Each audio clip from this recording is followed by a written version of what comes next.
Kıymetli izleyiciler, bugün neredeyiz biz? Çok kıymetli bir büyüğüm, gülen yüzüm. Bugün Almaz Hanım'la birlikteyiz, Ankara'dayız. Kendisi Azerbaycan'da yaşıyor ve buraya ara ara geldiği zaman biz de ilminden, sevgisinden, bilgisinden faydalanmak için ara ara görüşüyoruz. Bugün de kısa bir süre için kendisini burada yakaladık. Merhabalar, hoş geldiniz. Sizi tanıyabilir miyiz lütfen? Hoş gördük. Teşekkür ederim. Amma mən düşünürəm ki, artıq mən özümü izləyicilərə və oxuculara tanıtdırmamağa gərək görmürəm.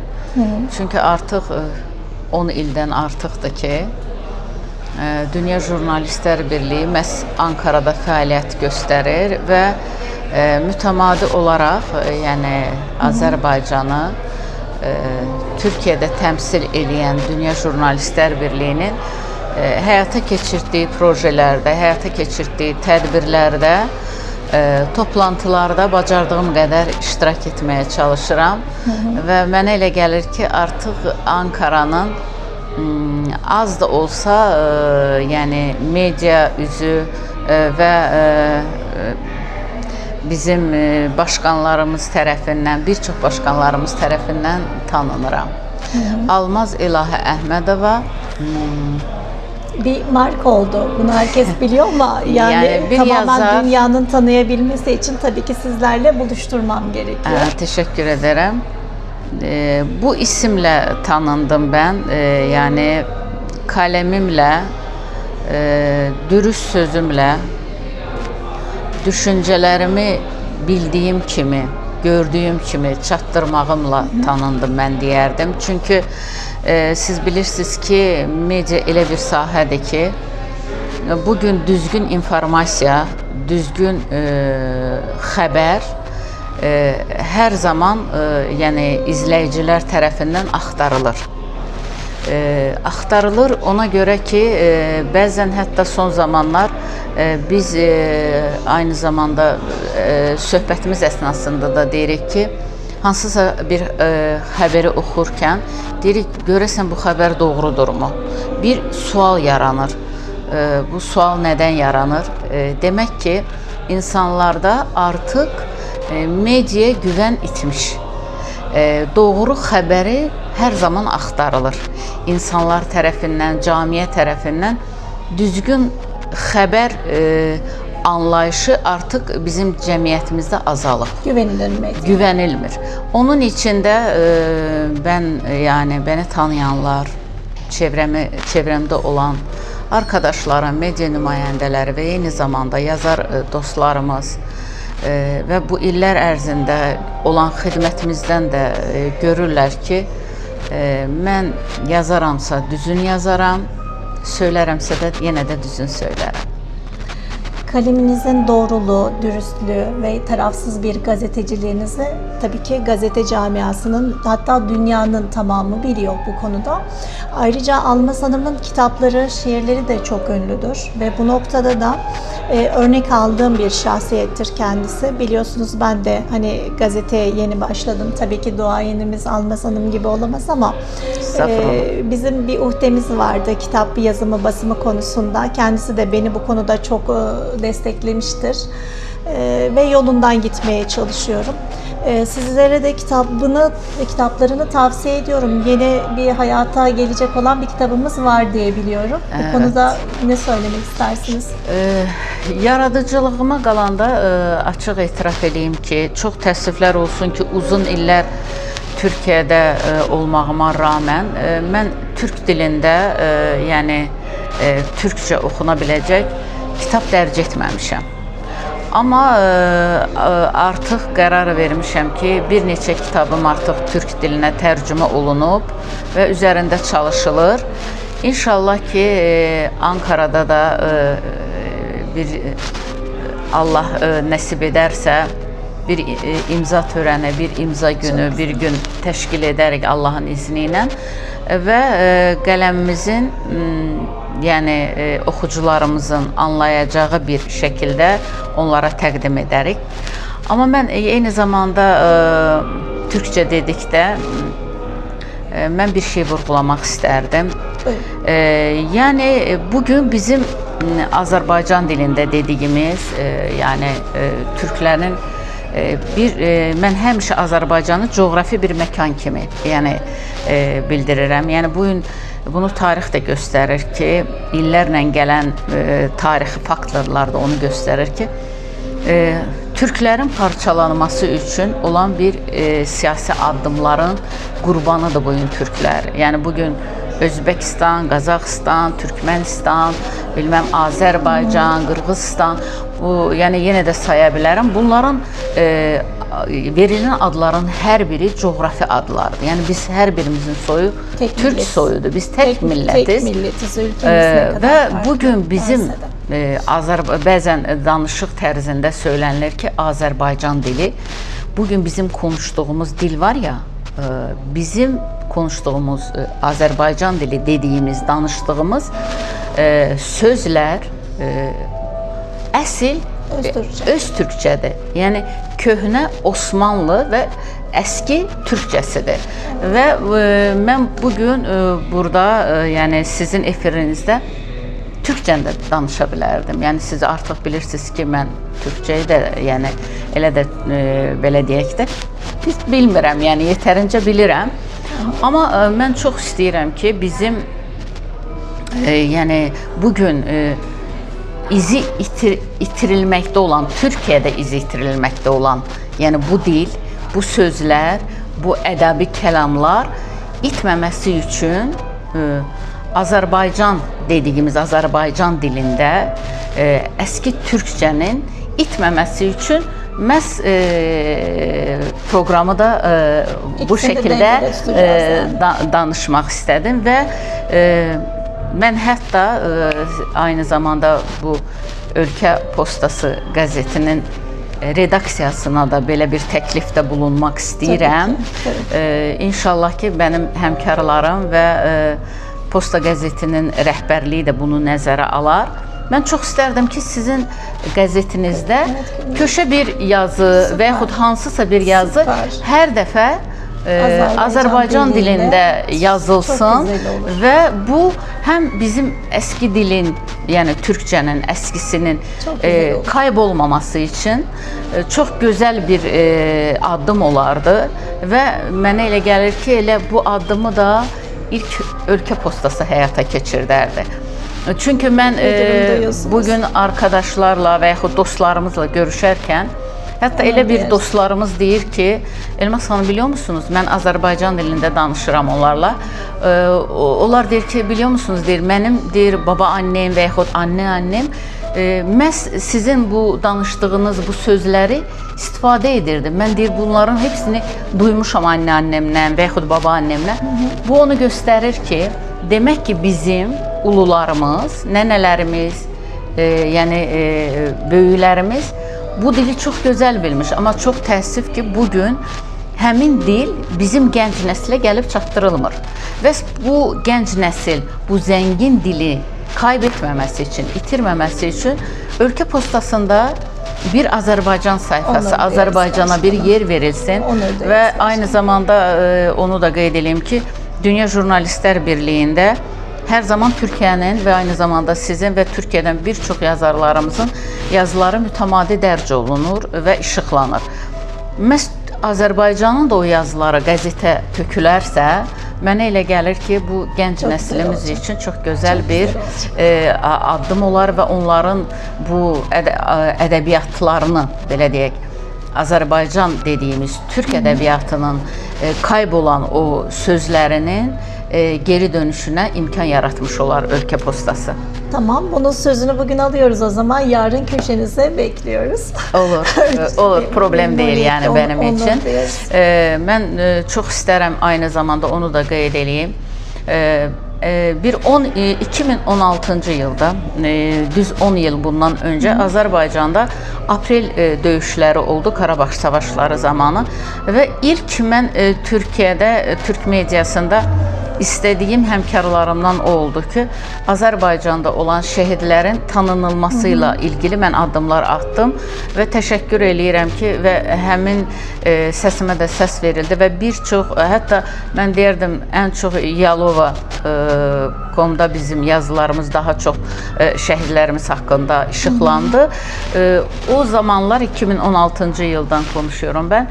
O zamanlar biz şehit annelerini ben hep o yazılarla çok sevindirirdim ki, yani onları az da olsa ürəklərinə təskinlik geliyordu ki, bilirsiniz neyle bağlı? Yani benim evladım vətən yolunda şəhid oldu.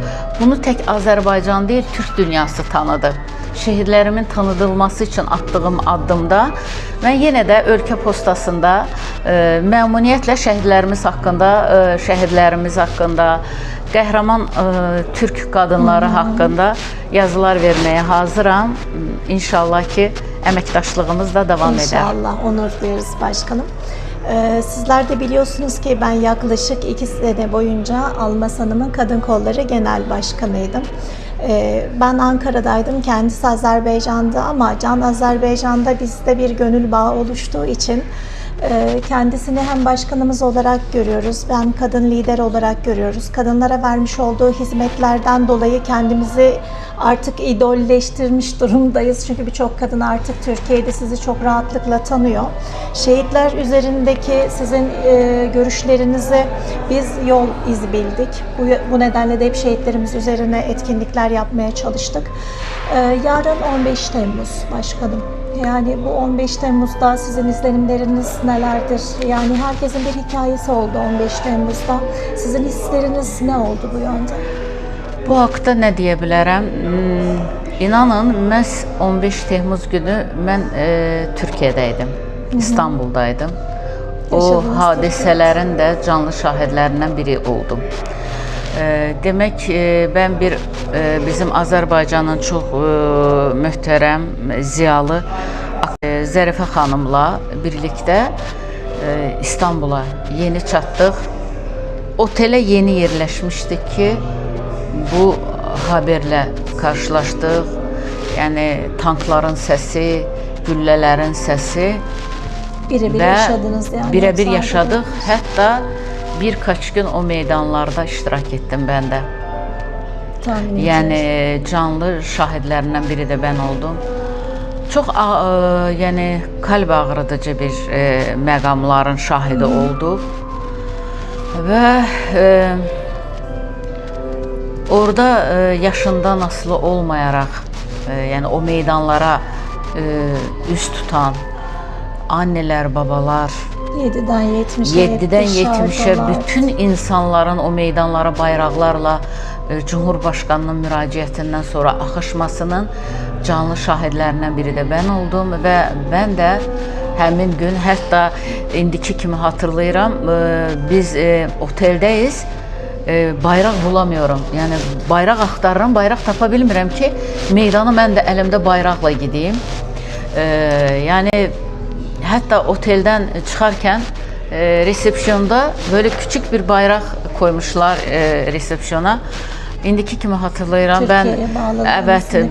Ben dedim, olur mu ben bu bayrağı birkaç saatlik sizden ödül alayım. Sonra geri dönerken getirip təqdim ederim. Resepsiyondaki dedi, evet, yok, resepsiyondaki böyle Elmas hanım dedi, bu burada olması gerekir. Dedim, Cumhurbaşkanı meydanlara davet etti, yani Türk halkını. Ben Cumhurbaşkanımızı, evet, ben orada olmak istedim ama herkesi görüyorum ya, küçələrdən insanlar axışır, herkesin elinde bayraklar. Ama ben burada evimde derim, ben evimde olsaydım, benim evimde Türkiye'nin kaç bayrağı var. Ama rica eləyirəm, bu saatte de hiçbir yerden bulamam. Neyse, sağ olsun verdi ve dedim, biz zaten oteldeyiz. Ben geri dönerken getirip veririm. Ve ben o bayrakla, bilmirəm, gece saat kaça kimi o meydanlarda oldum. İndiki kimi hatırlamıyorum, yani belki de səhərə yaxın idi. İnsanlar hiç meydanlardan boşalmırdı. Yani bilirsiniz, bu bir halkın Cumhurbaşkanına olan sevgisiydi. Bir sözüyle yani bütün aileler yaşından asılı olmayaraq anneler qucaqlarında körpə bəbəkləri ilə, biliyor musunuz bu nə deməkdir? Yəni mən əlbəttə ki, şəhidlərimiz üçün çox üzülüyorum və Allahdan bütün şəhidlərimizə rəhmət diləyirəm. Aynı zamanda ailələrinə səbir diləyirəm. En güzel mertebesi o. Ən vatandaş böyük için. mərtəbələridir, amma bununla yanaşı mən bir xalqın, bir millətin, bir dövlət başçısına olan sayğısını, sevgisini bir daha 15 Temmuz'da şahidi oldum. Yəni düşünmədən Cumhurbaşqanının müraciəti ilə hər kəs dışarıya fırladı. Yəni mən bunun ilk öncə saatlərlə biz terasdan izlədik. Sonra yok ben kalamam dedim. Ben de orada olmam gerekir. Halk o kadar bir bütün oldu ki, yani hikayeleri çoğu zaman röportajlarımda ben dikkatlice yazıyorum, biliyorsunuz. Bir bakıyorum diyor, elinde bira şişesiyle diyor ayakta duramayan insanlar, yani sarhoş dediğimiz insanlar onun bilincindeler, vatan elden gidiyor. Elinde bira şişesiyle, alkolle geliyor. Kucağına diyor bebeğini almış gelmiş, sırtına bebeğini sarmış gelmiş. Evet, Koca evet. neneler, ebelerimiz bastonlarıyla geliyorlar. Hatta şöyle bir hikayemiz oldu başkanım bizim evde, müsaadenizle ben anlatmak Buyurun. isterim. Annem duymaz haberlerde eline terliği aldı ama nasıl koşuyor annem? Cumhurbaşkanı diyor beni çağırdı diyor, ben gideceğim diyor, gitmek zorundayım. Hatta diyor Cumhurbaşkanını arayın bulun kızım diyor, senin elin diyor her yere uzanır diyor, Cumhurbaşkanını bul bana diyor, getireyim ben burada saklayayım diyor. Kimse diyor burada olduğunu bilmez diyor, onu burada bulamayacakları için diyor, başı olmayanın diyor, affedersin sonu olmaz diyor, bu devletin bir başı olacak ki diyor, sonu da olsun Ay diyor canım anne. benim, Allah rahmet Bakın eylesin ilkokul annemize de. mezunu Osmanlı bir kadının düşüncesini görüyor musunuz? Böyle Türk kadınları yetiştirdiği çocuklarla bu ülke bu kadar birbirine vatan sevgisini aşılayabildi. Evet. Türk aile yapısı, Türk kadını gerçekten tarih yazdı. 15 Temmuz'u da bence önce kadınlarımız yazdı. Allah şehitlerimize rahmet eylesin deyiləcək söz. Ben aynı zamanda 15 Temmuz'dan sonra 2020. yılda bilirsiniz ki Azərbaycanda Qarabağ savaşlarının bizim de Cumhurbaşkanının bir tane müraciəti ilə bütün Azərbaycan xalqı bir araya gəldi və bir yumruq kimi birləşdi. Aynı zamanda onu da qeyd edeyim ki və bir tarixdə biz yenə də Türkiyəmizlə birlikdə yazdıq. Çünki 2020. yıl yəni 27 sentyabr tarixi Azərbaycanda Cumhurbaşqanının səfərbərliyi ilə Azərbaycanın prezidenti İlham Əliyevin yəni bir səfərbərlik əmri ilə bütün bizim gənclərimiz, hətta yəni artıq askeri xidmətə yaşı tutmayanlar küçükdən böyükə kimi hər kəs yəni Azərbaycanın hərbi səfərbərliklərinin qarşısında oldu və vətənə xidməti üçün birləşdilər. Mən bu iki dövlətin hər ikisinin xalqının ayağa qalxmasının canlı şahidi olmasından da qürur duyuram. Çünki 15 Temmuz'da mən məhz İstanbul'da olmağım, Ankara'da olmağım, bunların canlı şahidi olmaq və aynı zamanda Azərbaycanda bunun canlı şahidi olmaq demək ki, eyni zamanda bəlkə də bəzən düşünürəm ki, mən bir Türk xanımı olaraq bəlkə də ən xoşbəxt insanam ki, bu tarixi günləri kendim canlı yaşamışam və şahid olmuşam, bəli. Çünki bu mənim eyni zamanda qələmimdə də, yazılarımda da öz əksini tapır, onu da qeyd edeyim. Kıymetli izleyicilerimiz, Almaz Hanım 3 yıldır Türkiye'deler ve Türkiye'de Türkiye'yi ve Azerbaycan'ı çok büyük bir mecrada kendisi temsil etmekteler. Şu an için Ankara'da ve yarın nerede olacaksınız bilmiyorum ama Yani 81 ilde gezerek yine gazetecilik mesleğini devam ettiriyor. Yine başkanımız olarak da bu alanda kadınlarımıza destek veriyor. Eğer ki siz kendisine ulaşmak isterseniz sizi nerede bulabilirler başkanım? Türkiye'de bulmak isteseler, aynı zamanda ben onu da qeyd etmək istəyərəm ki, siz bilirsiniz ki, mən qəzetəçilikdən də əlavə eyni zamanda İbrahim Köçtərə, Çanakkale AK Parti'dən Çanakkale millət vəkili İbrahim Köçtərə ilə uzun müddət, yəni nərdəsə bir 18-20 il öncesini Azərbaycanda tanışdıq və Azərbaycanda tanıdığımız müddətdən sonra da Türkiyə və Azərbaycana hər bir gəlişimizdə arkadaşlığımız, dostluğumuz devam etdi. Sonra bir işbirliyinə başladıq. Aynı zamanda bugün İbrahim Bey'in işlərində də ona yardımcı olmağa çalışıram. İnşallah ki... Bir ayağınız Azerbaycan'da, bir ayağınız evet, Türkiye'de. Dolayısıyla iki devlet bir millet diyoruz ya, en güzel örneğini Almaz Hanım'da görüyoruz zaten. Aynı zamanda onu da qeyd etmək istərdim ki, ben 2017-ci ildə Türkiye Büyük Milli Məclisində olarkən bu şehit annelerinin sesi olarak yani konuşmuştum. Demek ki yine de Türkiye Milli Meclisi'nin bir nümayəndəsiyle birlikte adım atmak da kısmetimizde var imiş. Çok teşekkür ederiz. Peki son olarak söylemek istediğiniz bir şey var mı? Yani gönül ister ki sohbetiniz çok güzel, devam edelim ama son olarak izleyicilerimize, Türk kadınlarına söylemek istediğiniz bir şey var mı acaba? Türk kadınlara dediniz ya, ben ilk növbədə bunu demək istərdim. Yəni biz Türk kadını, ben televizyon programlarından da, haberlerden de, aynı zamanda sosyal medya hesablarından da, yani Türk kadınlarının ilk növbədə onu qeyd edeyim. Yani biz bir Türk kadını olarak, Türk annesi olarak, Türk eşi olarak, yani biz həqiqətən də tarixə imza atan cəsur qadınlarıq. DNA'sı keşfedilemeyen kadın. Evet, evet. Ama onu da qeyd edeyim ki, çox təəssüflər olsun ki, yəni dünyada da bu belədir, amma Türkiyədə qadınların qorunması üçün devlət tərəfindən hər bir addım atılmasına baxmayaraq, eşləri tərəfindən öldürülen kadınlarımız az değil.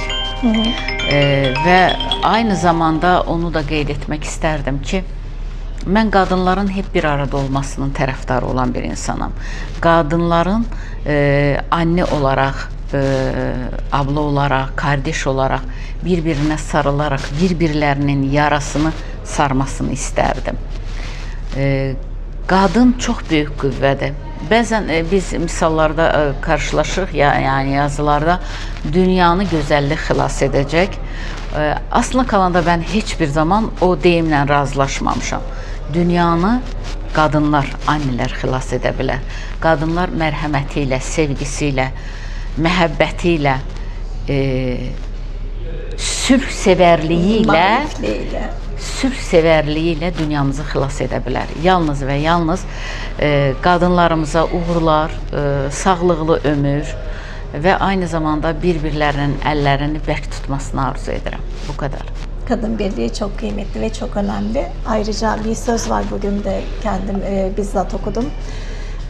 Kadınları sevgi güzelleştirir diyor. Siz kadınları sever, saygı duyar, gerçekten hani onuruna dokunmazsanız o kadın size çiçek açar, o kadın size yuva yapar. Kucağı açar, yuva açar. Evet, çok güzel. Size aynı zamanda Ölkə Postası qəzetəsinin rəhbərliyinə, kollektivinə, işlərinizdə uğurlar arzu eləyirəm, nailiyyətlər arzu eləyirəm. Qələminiz iti olsun, səsiniz dünyaya yayılsın. Necə ki, Ölkə Postasının da bir çox yazıları bizim Dünya Mühabirlər Birliyində, Dünya Jurnalistlər Birliyi, yəni Azərbaycanda da işıqlanır. Arzu eləyirəm ki, səsiniz dünyaya fəth etsin. İnşallah ki, yenə görüşmek ümidiyle. Her birinize teşekkürümü bildiririm. Bana zaman ayırdığınız için. Sağ olun. Sizin kaleminizde artık Ülke Postası'nda ışık saçacak inşallah. Teşekkür ederiz. Sağ olun.